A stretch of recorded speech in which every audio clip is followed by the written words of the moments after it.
the S23 Ultra versus the S22 Ultra in the most useless matchup comparison you could possibly have.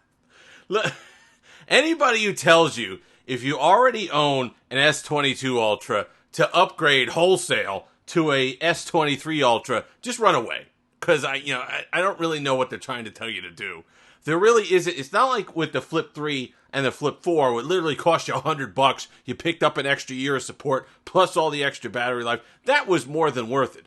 This jump would not be worth it. This video is more going to be, I'm going to identify the main areas that I think the S23 Ultra improved upon from the S22 Ultra, and make you have a kind of discussion on which one you should buy now. Meaning if you don't have either one of them, if you're coming from an S20 more specifically, or a Note 10 Plus, or an S10 Plus, which is the one that you might want to pick up, because there's a significant difference in price. You're talking $1,200 on the S23 Ultra versus Amazon Renewed, link will be in the description, I think like $830 to pick up a decent one of these. And my experience with Amazon Renewed is if you're within that year period-ish, you're getting ones that were lease returns, ones that were babied, they were in a case. You're going to be getting a very good unit there, so I would not worry about it. So here are the main things that I think they upgraded from the S22 Ultra to the S23 Ultra. Well, I shouldn't say that. These are the differences, because one, I think, sort of benefits the S22 Ultra depending on how you look at things. Number one is the display. We've talked about this before, and for the benefit of everybody at home, I changed the display to the same background. So you get two jeans for the price of one. But what they did here is the S23 Ultra display is brighter. It is brighter. You feel the colors coming through. It just feels like there's more light coming through the panel. It's tough to describe, but it's similar brightness levels. The S23 Ultra is brighter, but what they kind of toned down, if you could see that, is the color saturation. Look at that. You can kind of see it a little bit. Look at the Discord logo for a second. Look at the Facebook logo. They changed the Instagram logo. It's really tough to tell. These are similar brightnesses, similar backgrounds, but they reduced the saturation from the S22 Ultra to the S23 Ultra. I don't know if that was an attempt, like we've talked about, to maybe come up with a more color-accurate display to entice people to have that, if that's a selling point for you, if you don't like the oversaturation, kind of cartoony colors that Samsung has had over the years on their panels. I don't know, but if for whatever reason it is, the S23 Ultra is a bit more color-accurate, a bit toned down on the saturation, and that's interesting because when we talk about the other big difference, the camera, maybe that comes into play. So let's throw up some images here. You can see the Pusheen, and this is where I think the S23 Ultra is a decent improvement, that 200 megapixel sensor. I don't know how much of that actually comes into play here, just taking a simple picture of a Pusheen, or whatever your daily pictures routines might be. This is closer, the one that you're seeing on the left is the S23 Ultra. That's closer to what I saw. That's closer to reality. That was close. That was better color science. I like the depth of the image, I like the way it handled the lighting better. It just was closer to what was actually going on from reality, what I saw. In the second image here, you can see the watch. The S23 Ultra did, once again, a better job with the color, but what it also did a better job on was balancing the focus between the two images. The S22 Ultra wanted to focus on one or the other. It just wanted to focus on something and blur out the rest, kind of give you that portrait mode effect when you're not even really in portrait mode. The S23 Ultra did a better job recognizing what was going on and saying, well, hold on now, there's two subjects here. Let's kind of balance the focus and get a decent image. So I do think that they've done some nice work on the camera system for the S23 Ultra over the S22 Ultra. So that's something that you might consider if camera is that important to you. Battery life is the other thing. That's the major upgrade overall. I mean, you're getting almost, I wouldn't say double, but you're getting what? 60% more battery life on your S23 Ultra as opposed to your S22 Ultra. I could easily crack 7.5 hours on this guy when I'm sucking wind to crack 5 hours on my S22 Ultra. Perhaps it's gotten a little bit better. Both are running performance-wise. You're not going to notice a whole heck of a lot of difference. Now, I could do one of these. I could do one of these things on Twitter too, like you see a bunch of dopes doing. Oh, look at that! Look, you could sort of perceive it with your eye. The camera could sort of get it. Yeah, this was the S22 Ultra was what, a half a millisecond slower? Yeah, okay. If you're that impatient, get an S23 Ultra. I don't know what to tell you.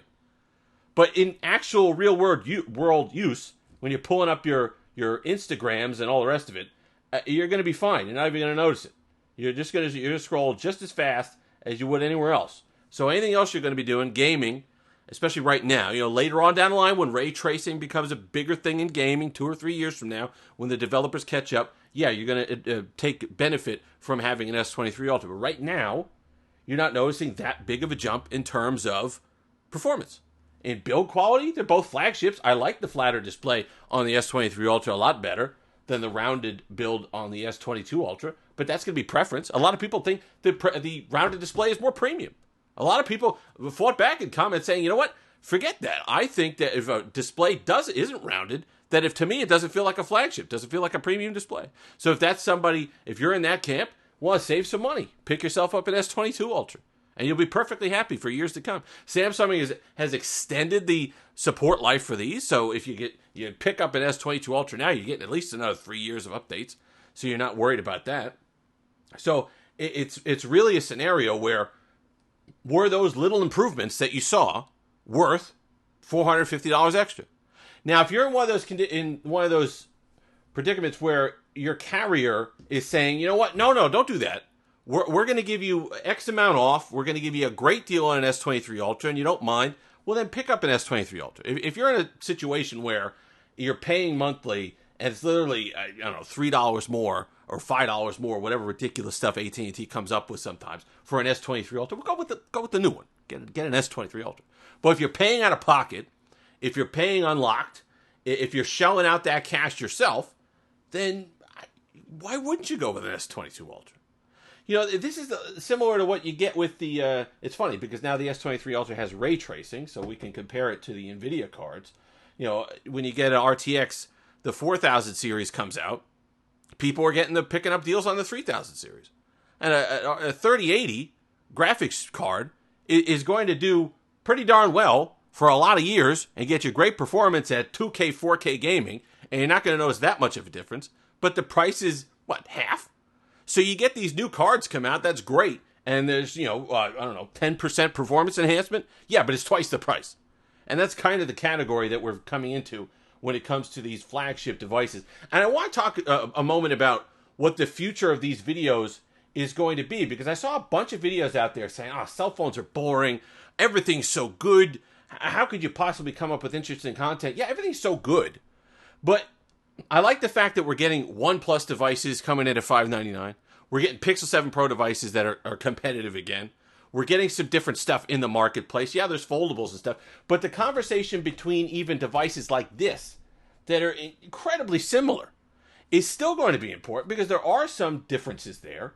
And it's going to be even more important to point out the differences and then put a price tag on it.